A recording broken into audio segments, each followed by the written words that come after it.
봄비가 왔습니다. 좋죠? 예, 기대가 생깁니다. 이 비 끝에는, 비 다음에는 뭐가 있어요?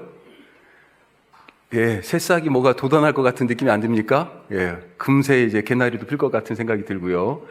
예, 그런 새로운 생명의 은혜가 우리 가운데 가득하시기를 주님의 이름으로 축복합니다. 예. 자, 오늘 우리 계속해서 사도행전 20장 17절에서 마지막 38절까지 말씀입니다. 지난주에 우리 반절을 했었는데요. 20장 오늘 17절부터 38절까지 우선 거기 노트를 보시면 위에는 제가 지금 지웠는데 지난주 것이 크게 이 20장에 바울이 그 전에 세웠던 교회들을 돌보는, 그래서 먼저 바다를 건너서 고린도 교회 쪽으로 가가지고 거기에서 양떼들을 돌보고, 그리고 나서 이제 예루살렘을 향해서 가는데 바울을 죽일 음모가, 정보가 딱 들어왔어요. 그래서 원래는 배 타고 가려고 그랬는데 배를 딱 타버리면 도망갈 곳이 없잖아요. 그렇죠. 그래서 육로로 갑자기 변경해가지고 이동합니다. 그러면서 빌립보 쪽으로 와가지고 배를 타고 터키, 튀르키예 쪽으로 건너가요. 그래서 건너가서 간 곳이 드로아예요. 트로이. 거기에서 일주일 정도 머물면서 말씀도 가르치고 그러는데 한 사건이 있죠. 청년 유두고가 밤늦게 피곤한 나머지 설교를 듣다가 3층 난간에서 떨어집니다. 근데 유두고를 또 살려주고요. 자, 그런 일들이 있었습니다. 그래서 그리스 지역, 지금의 그리스 지역, 고린도, 빌립보, 데살로니가 교회, 이런 교회들을 돌보는 일을 했고, 그 다음에 또 배 타고 건너와 가지고는 그렇게 또 교회를 말씀으로 살리고, 또 죽은 유두고도 살리고 하는, 양떼를 살리는 그런 일들을 했다. 자, 오늘 17절부터는 이제 예루살렘으로 향해서 지금 가고 있는 중입니다. 가면서 시간이 좀 촉박해. 왜 그러냐면 오순절에 빌립보에서 출발을 했는데 예루살렘까지 6월절에 출발했는데 예루살렘까지 오순절 안에 들어가기를 지금 바래가지고 그때 당시에 배 타고 가는 그런 시간들을 계산해 봤을 때 하루라도 좀 빨리 가야 될 것 같아서 도중에 밀레도라고 하는 곳에 머물면서 근처에 에베소 교회의 장로들을 오라고 그럽니다. 거기로. 자, 에베소 교회는 3년간 거기서 목회를 했어요. 바울이 세운 여러 교회들 중에 가장 오래 있었던 곳이 에베소예요. 그 다음이 고린도 1년 반 정도, 에베소는 3년이나 거의 있었습니다. 자, 그러면서 마지막으로 이 에베소 교회 누구보다도 더 정이 지금 많이 들고 자기가 정말 제일 열정을 다했던 곳이 에베소라고 볼 수 있는데, 에베소 교회 교회를 이 장로들에게 부탁하는 내용이 오늘 말씀입니다. 자, 그래서 크게 제목을 뭐라고 했냐면 양떼를 맡기다 그랬습니다. 자, 우선 구조를 한번 보면 21절까지는 지난날 내가 어떻게 에베소 교회를 목회하고 돌봤는지 특히 4가지 정도로 그렇게 말하고 있습니다. 그 다음에 27절까지는 앞으로 예루살렘에 가면 어떤 일이 나에게 닥칠 것인지, 죽을 수도 있다라고 하는 얘기를 여러 곳에서 들었는데 그것에 대한 얘기를 하고 있습니다. 자, 그 다음에 32절까지는 다시 이제 맡겨지는 에베소 교회 교인들에 대하여서 양떼라고 그러죠. 이 양떼를 어떻게 목양해야 할 것인지에 대한 말씀을 먼저 하고요.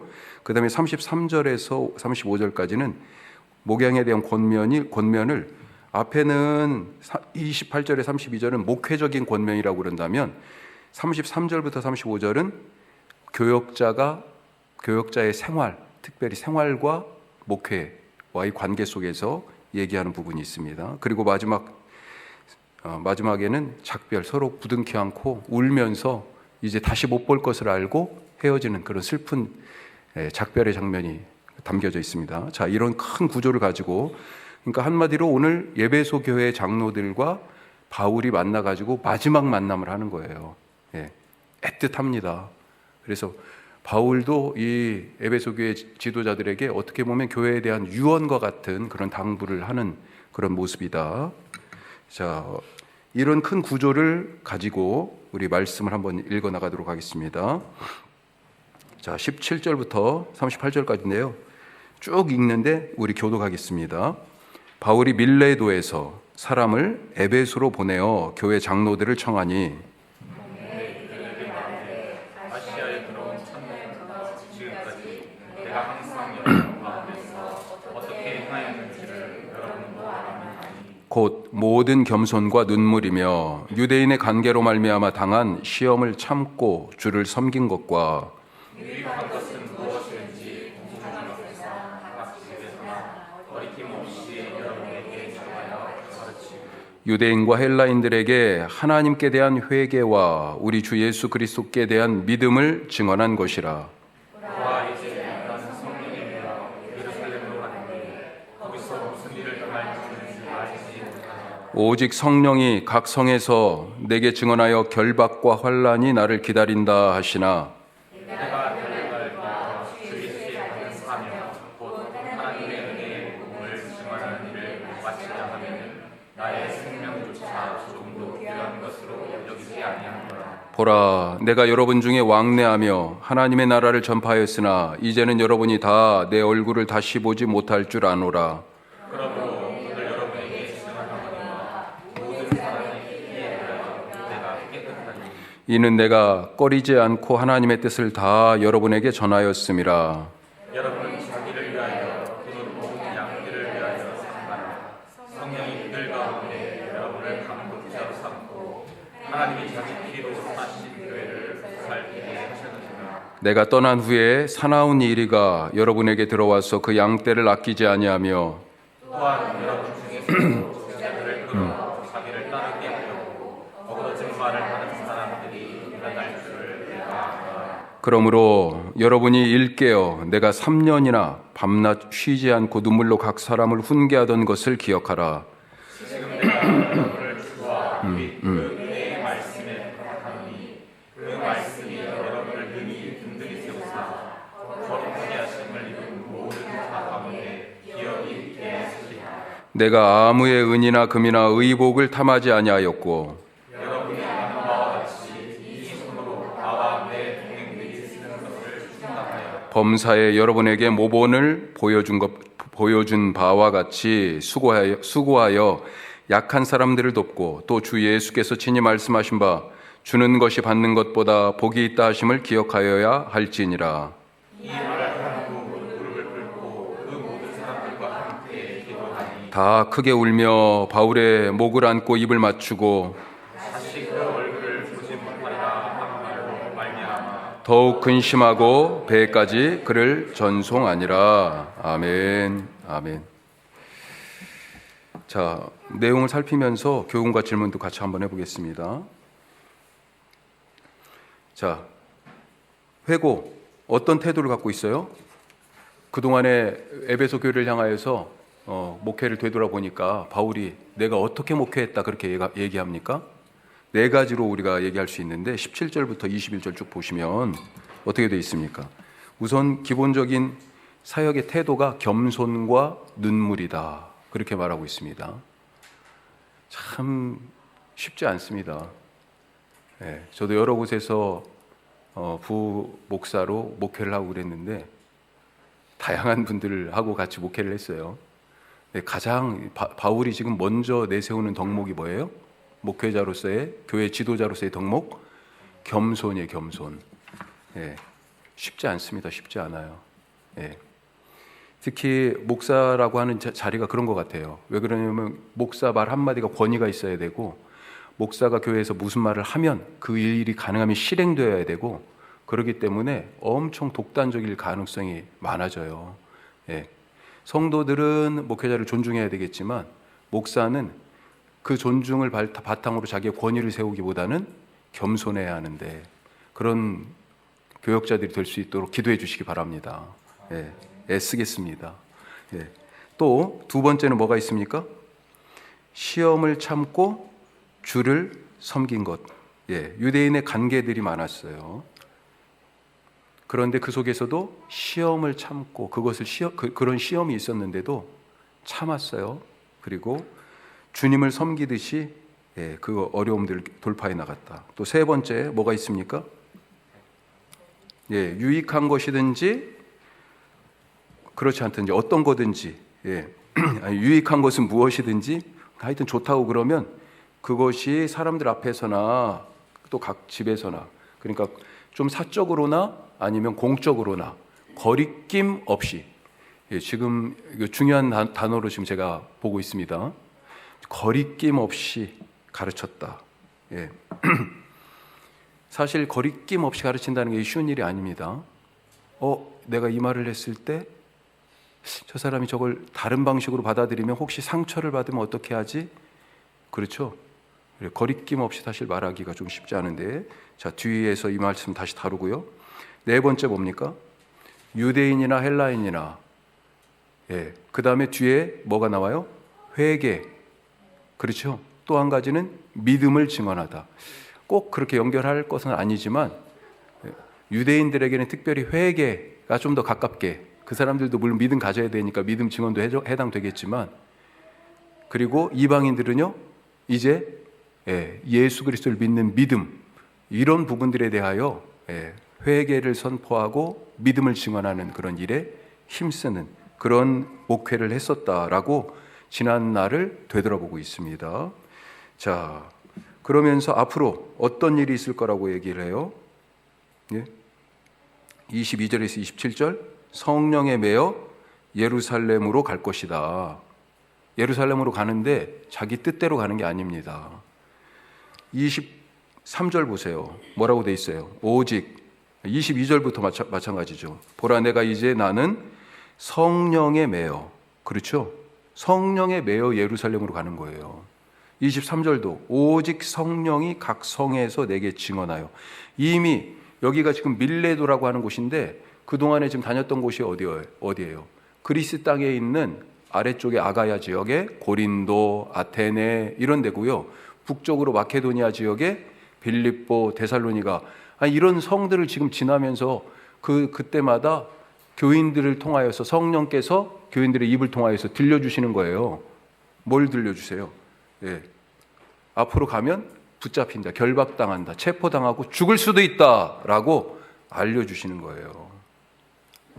자, 그래서 성령에 매여 예루살렘으로 간다. 결박과 환란이 예고되어 있어요. 그럼에도 불구하고 거리낌 없이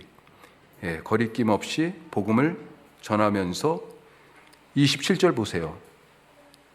이는 내가 꺼리지 않고 하나님의 뜻을 다 여러분에게 전한다라고 그렇게 말하고 있습니다. 자, 이 부분은 조금 이따 보고 질문 1번 한번 보겠습니다.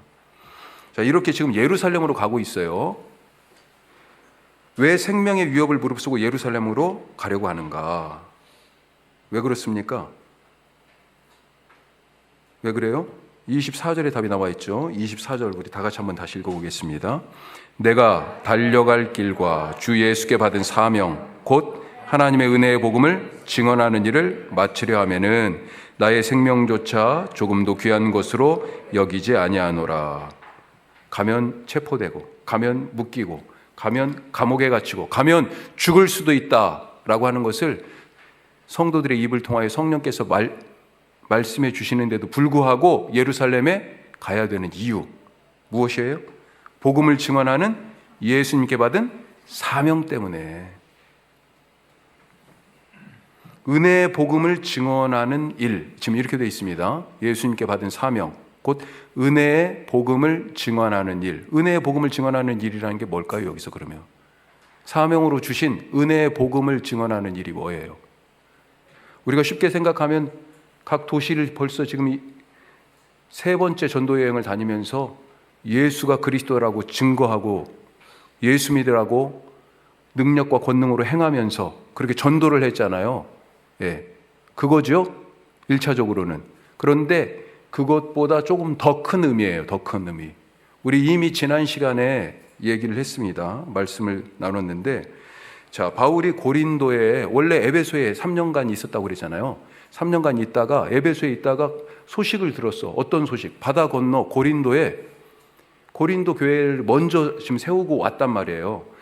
2차 전도여행 때 고린도 교회를 세우고 거기에 1년 반 동안 있었는데 지금 3차 전도여행 에베소에 있다가 가만히 보니까 바다 건너 고린도 교회 소식이 자꾸 들려오는 거예요. 어떤 소식? 교회가 얼만큼 어렵고 힘들고 흔들리고 있는지, 그리고 그 갈등에, 그 모든 문제의 밑바탕에는 뭐가 있었냐? 나는 바울파야, 나는 아볼로파야, 나는 게바파야, 나는 그리스도파야. 파벌이 있더라는 거예요. 그 파벌의 문제 위에 뭐가 지어졌어요? 고린도 교회가 지금 지어졌어. 그러니까 모래 위에 지은 집 같은 거예요. 그래서 여러 가지 신앙의 문제들, 우상의 재물을 먹는 문제, 결혼의 문제, 그 다음에 음행의 문제, 은사를 사용하는 문제, 뭐 이런 모든 문제들이 쫙 나오는 거죠. 마음이 어떻겠어요? 빨리 저기 좀 가봐야 되겠는데. 그래서 고린도 교회에 가기 전에 편지를 썼습니다. 고린도 전서예요. 그러다가 그걸 누가 갖고 갔냐? 디도가 갖고 갔어요. 돌아와야 되는데 소식을 아직 몰라. 그래서 지금 막 이제 고린도로 갑니다. 가다가 도중에 빌립보쯤에서 디도를 만났어요. 그래가지고 그 기쁜 소식 때문에 또 편지를 써서 고린도 후서, 이런 얘기들을 말씀드렸어요. 그리고 고린도에 딱 갔습니다.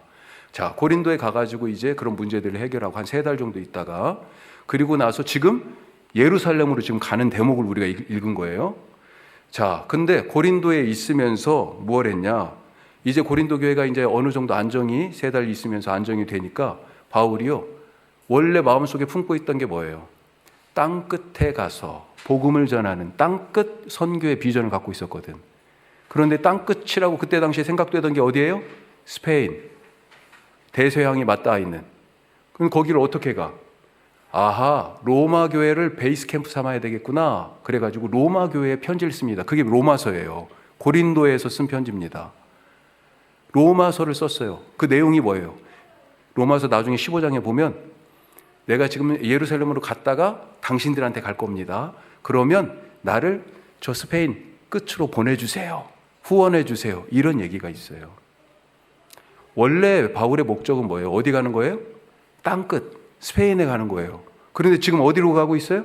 예루살렘으로 가고 있어. 반대, 방향이 완전히 반대예요, 반대. 왜 그렇게 반대 방향으로 지금 그렇게 굳이 갈까? 더군다나 가면 잡히고 감옥에 던져지고 죽을 수도 있다고 경고가 여기저기서 경보음이 울리는데도 불구하고 왜 예루살렘 행을 고집해요? 2가지 이유가 있었다고 그랬습니다. 자, 하나는 뭐예요? 지금 헌금을 갖고 가고 있어요. 예루살렘 교회가 기근 때문에 엄청 힘들어, 경제적으로 성도들이. 그래서 소아시아, 터키 지역과 그 다음에 지금 이 그리스 지역의 교회들을 중심으로 해가지고 헌금을 걷어서 그들이 드린 헌금을 지금 예루살렘 교회에 갖다 주기 위하여 갑니다. 뭐예요? 예루살렘 교회와 이방 교회가 헌금을 통하여 지금 서로 연대하고 하나 되는 그런 계기가 되는 거예요. 영적으로 사실은 도움을 받았잖아요, 이방 교회는. 이제는 물질적으로 거기에 되갚는 것입니다. 또 뭐가 있을까요?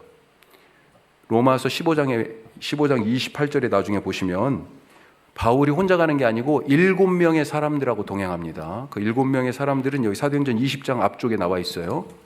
자, 그 7명의 사람들과 동행해서 예루살렘에 가는데 이 사람들은 뭐냐? 뭘로 로마서에서는 표현하냐면 열매라고, 복음의 열매로 이 사람들을 얘기합니다.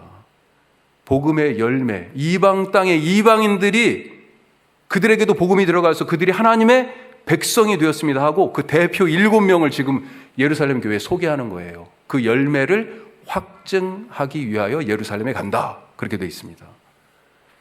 무슨 말이에요?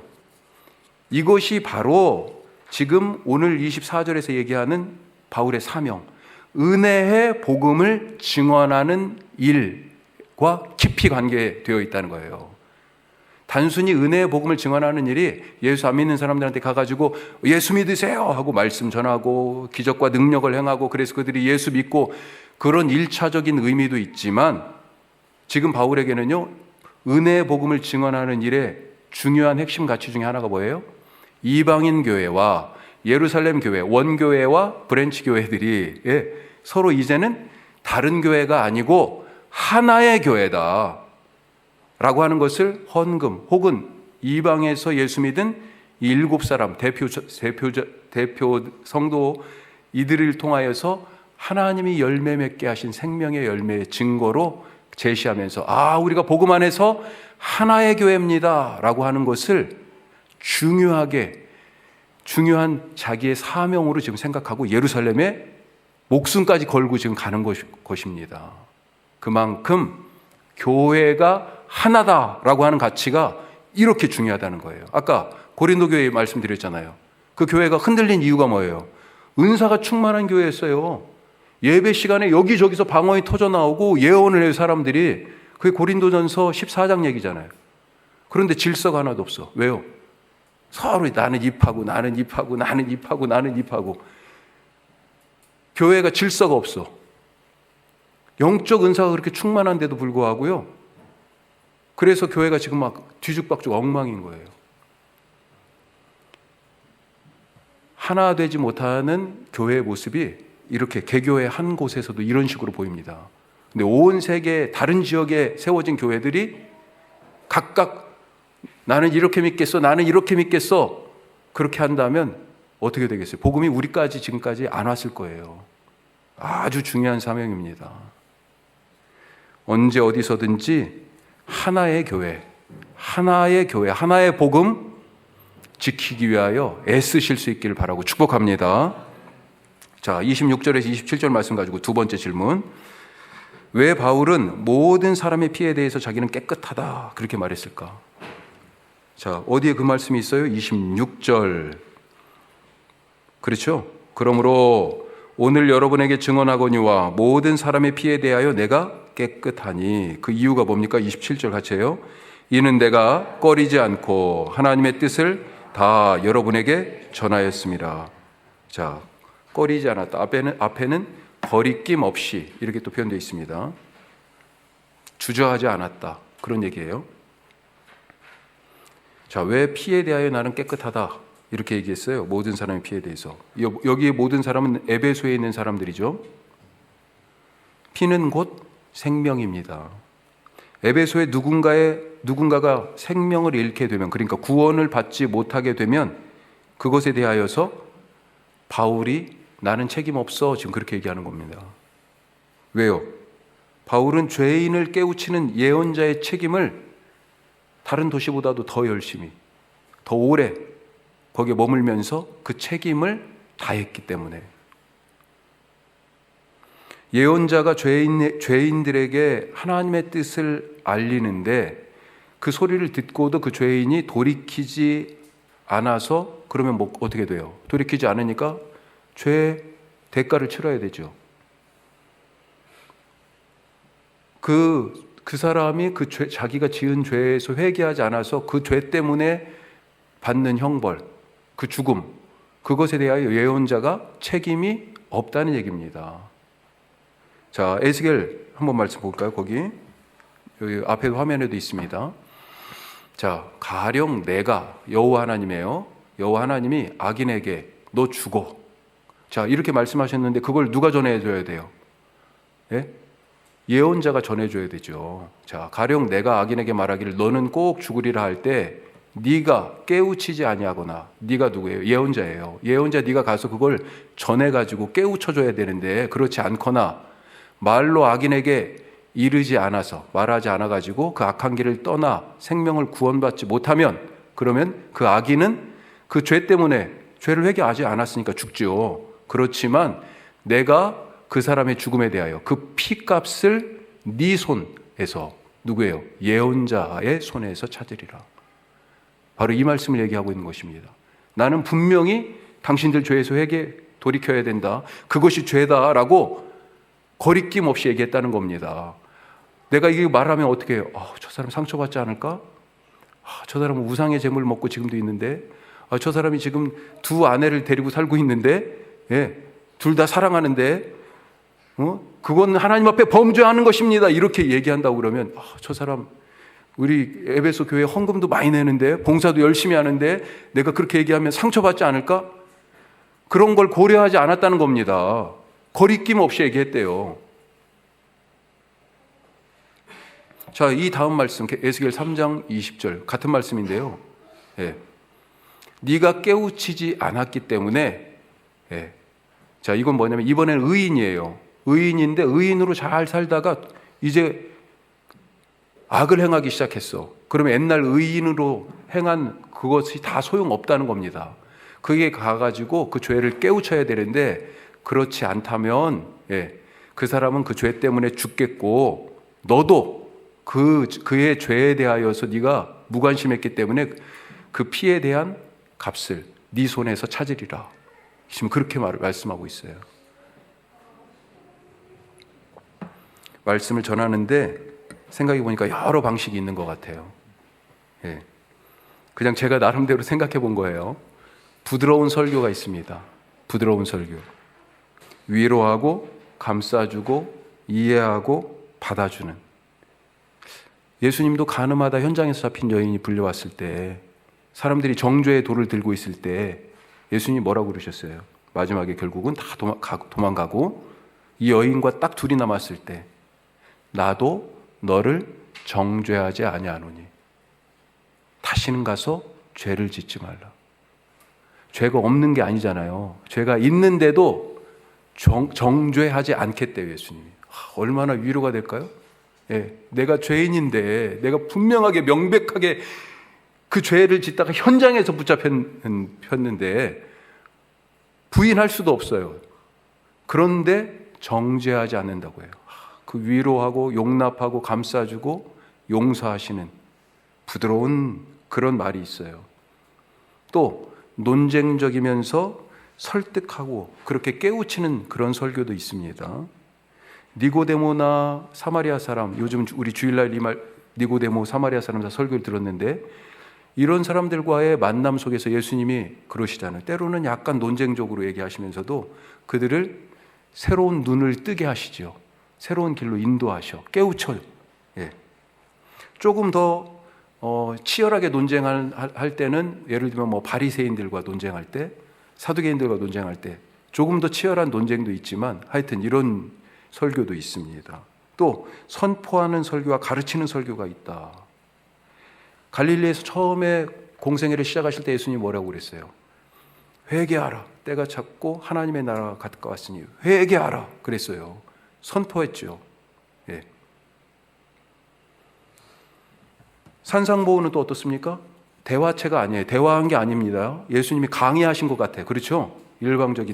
일방통행식의 가르침이셨어요. 상당히. 여기에 더해서 뭐가 있냐? 예언자적 설교가 있다. 예언자적 설교. 죄를 드러냅니다. 죄를 들추어내요. 폭로해요. 감춰놨는데 죄인이라고 공개적으로, 아까 공개적으로 혹은 집에서 사적으로 그렇게 죄를 지금 드러내는 거예요. 오늘 지금 바울이 거리낌 없이 했다는 얘기가 바로 이 예언자적 설교에 해당할 수 있는 거죠. 그러면서 회개와 그 회개에 합당한 열매, 변화를 촉구합니다. 그래서 이런 설교들은 어때요? 부드럽지 않고 뾰족합니다. 날카롭고 그래서 아픕니다. 기대했던 말이 아니에요. 듣기를 원하는 말씀들이 있잖아, 가끔. 그렇죠? 예를 들면 세례 요한과 예수님이 거의 비슷한 얘기를 하셨는데, 세례 요한이 자기에게 세례 받으러 오는 사람들한테 뭐라고 그랬어요? 야, 이 독사의 자식들아. 이런 얘기 했어요. 그런 얘기 들으려고 지금 바리새인들이 거기 광야의 세례 요한한테 갔습니까? 아니죠. 예수님도 근데 그런 비슷한 말씀하셨습니다. 마태복음 12장 34절에 이런 말씀하셨어요. 독사의 자식들아, 너희는 악하니 어떻게 선한 말을 할 수 있겠느냐. 이것도 예수님의 말씀이에요. 미가의 선지자가 있었습니다. 구약에 열왕기상 22장에 보면 아합 왕 때 길랏 나못이라고 하는 요단강 동편에 그쪽을 갖다가 점령하려고 아합이 지금 계획하고 있었어요. 그런데 남유다에 여호사밧 왕이 방문 왔어요. 둘이 사이가 나름대로 좋았어요. 여호사밧이 딱 오니까 잘 됐어. 그러면서 같이 데리고 들어가야지, 전쟁에. 마치 지금 트럼프처럼. 야, 우리 길로한 나무 저거 원래 우리 땅이었잖아. 하나님이 우리 가나안 땅으로 넘어오기 전에 이미 요단 동편 땅도 주셨었잖아요. 그런데 그걸 지금 저놈들이 차지하고 있어. 우리 가서 하나님이 원래 주신 땅 찾아야 되지 않겠어? 명분이 서지요. 여호사밧이 주저주저해. 자기가 원치 않는 전쟁이에요. 거기에 발을 담그기가 지금 걱정되는 거야. 그래서 뭐라고 그래요? 우리 그러면 하나님께 한번 물어봅시다. 그래 선지자들을 불러요. 그때 선지자가 시드기야라고 하는 선지자가 있었습니다. 400명의 선지자를 데리고 와요. 어용 선지자 400명과 그 대장 시드기야가 뭐라고 예언해요? 가서 싸우면 이긴다고 막 그럽니다. 그러면서 칭송하며 막 노래 불러요. 그러니까 그래도 아직 여호사밧 왕이 못 믿겠어. 저거 아닌 것 같아 보니까. 그래서 다른 선지자 또 없습니까? 그랬더니 한 사람이 있대요. 미가야라고. 그런데 이렇게 얘기합니다. 열왕기상 22장 8절. 자, 뭐라고 돼 있어요?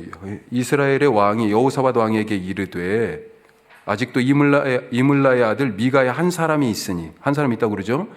그로 말미암아 여호와께 물을 수는 있으나, 그러니까 굵은 것이 같이 읽어요. 그는 내게 대하여 길한 일은 예언하지 않고 흉한 일만 예언하기로 내가 그를 미워하나이라. 야, 아합 왕이 듣고 싶은 말이 항상 있었던 거예요. 듣고 싶은 설교가 있었어, 이 선지자한테. 그런데 미가야는 뭐예요? 자기가 듣고 싶은 얘기는 한 번도 안 해. 지금도 길앗 나무 가서 싸우라고 그래야 되는데, 이긴다고 그래야 되는데, 그런데 뭐라고 그래요? 가면 당신 죽어요, 죽어. 천상에서 누가 거짓의 영을 선지자들 입에 넣어가지고 아합을 꿰까 회의했다. 그거 얘기까지 해줍니다. 예언자적 설교. 이 예언자적 설교는 뭐예요? 아프지만 살리는 설교입니다. 설교하면서 목사로서 가끔 그런 갈등이 있어요. 수위를 조절해야 될 것 같은. 수위 조절해야 되겠습니까? 예? 어떻게 할까요? 거리낌 없이 막 할까요? 지혜롭게 할 수 있게, 예, 지혜를 주실 수 있도록, 예, 사실 받을 만한 그릇이 또 돼야 되죠. 그렇죠? 그리고 저도 정말로 그게 과연 하나님의 말씀인지 전하는 사람도 하나님의 말씀에 대한 두려움과, 예, 떨림으로, 그런 용기와 확신으로 예언자적 설교, 그 예언자들은 그 설교 때문에 죽었어요. 그런 각오로 말씀을 증거하고 전할 수 있는 우리 모두가 될 수 있길 바랍니다. 비단 설교자만 해당되는 게 아니죠. 세상을 향하여 그렇게 거리낌 없이 죄에 대하여 폭로하고 하나님의 말씀, 생명의 말씀을 선포하라는 그런 얘기죠. 자, 그 뒤에 28절에 32절 말씀 보면, 자, 권면이 크게 이제 두 개가 나오는데 32절까지는 목양에 대한 어떤 권면이에요? 자신과 양떼를 살피라. 살피는데 뭘 살펴요? 두 군데예요. 지금 누구한테 얘기합니까? 에베소 교회 장로들에게. 장로들, 당신 자신들을 살펴라 먼저. 그 다음에 양떼를 살펴라. 두 가지입니다. 자, 왜?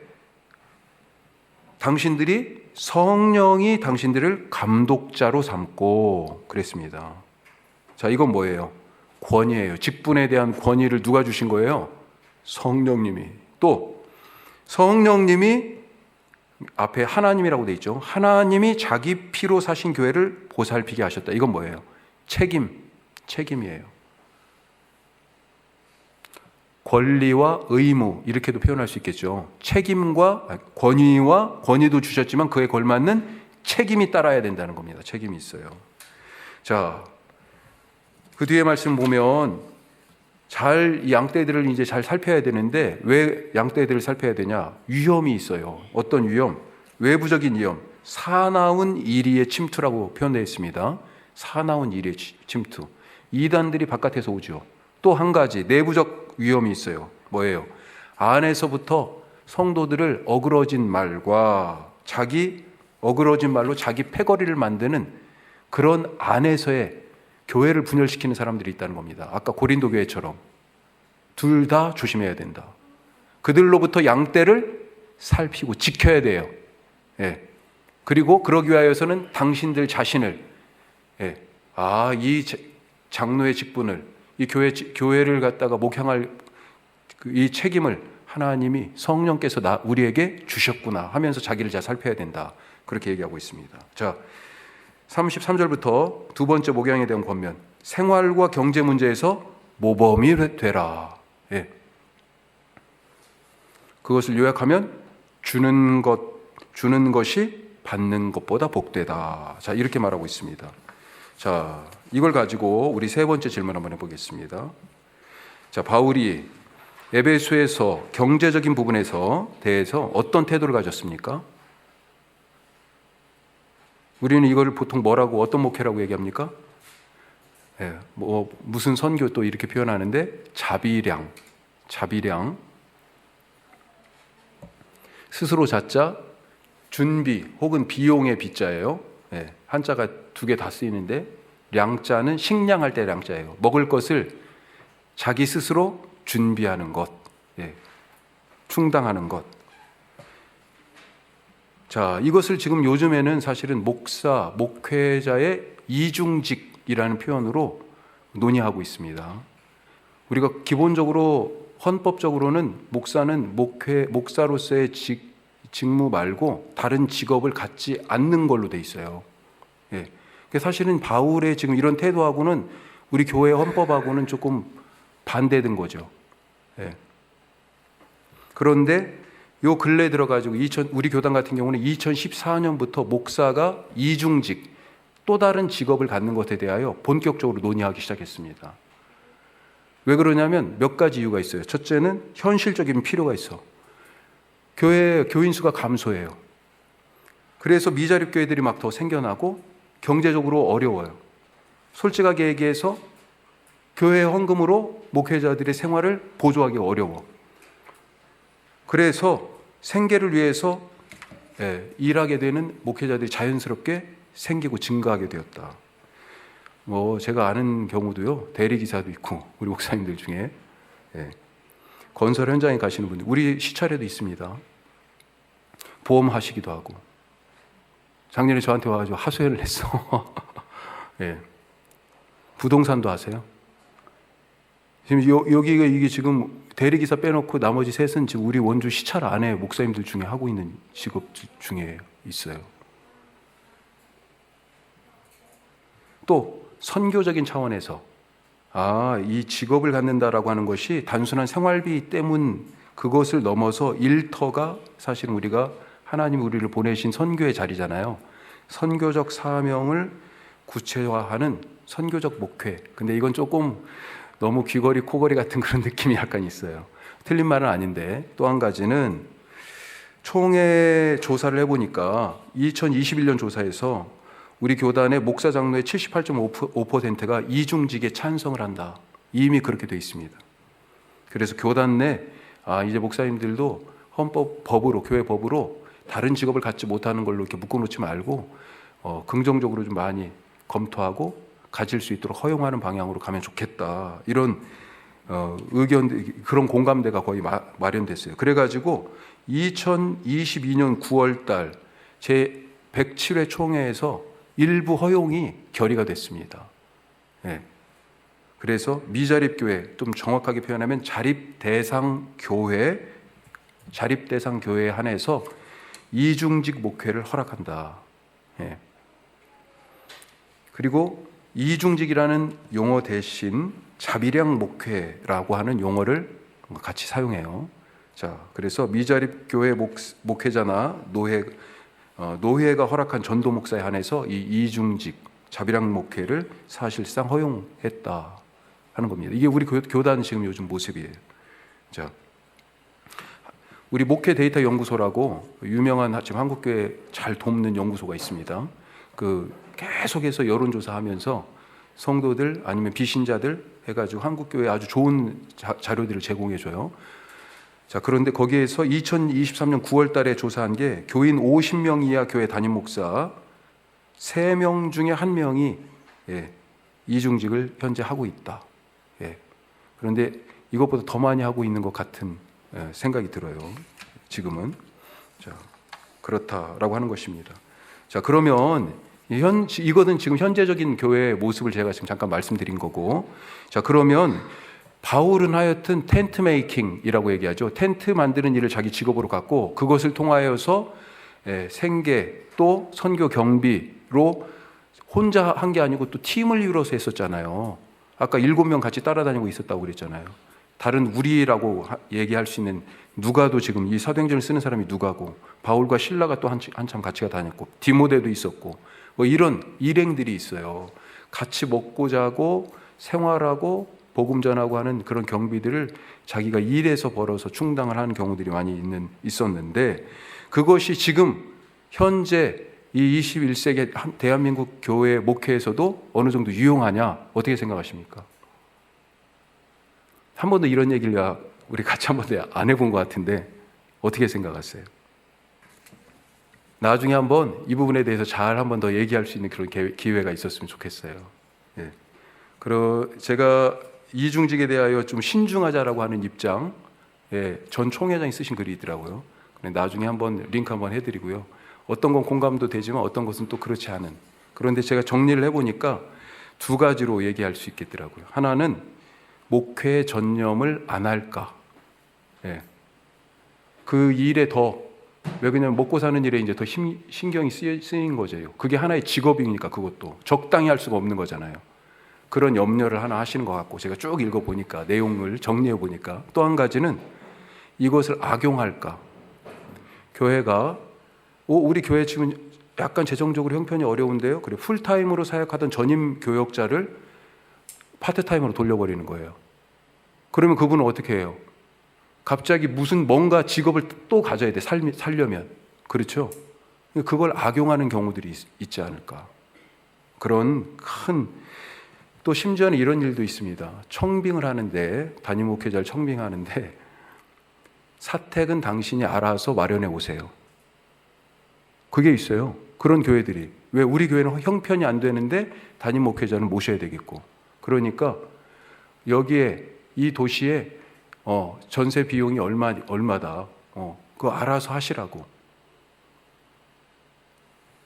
그러니까 목회자를 청빙하는데 그분의 이제 그런 개별적인 능력이 청빙의 기준의 중요한 요소가 된 경우도 있어요.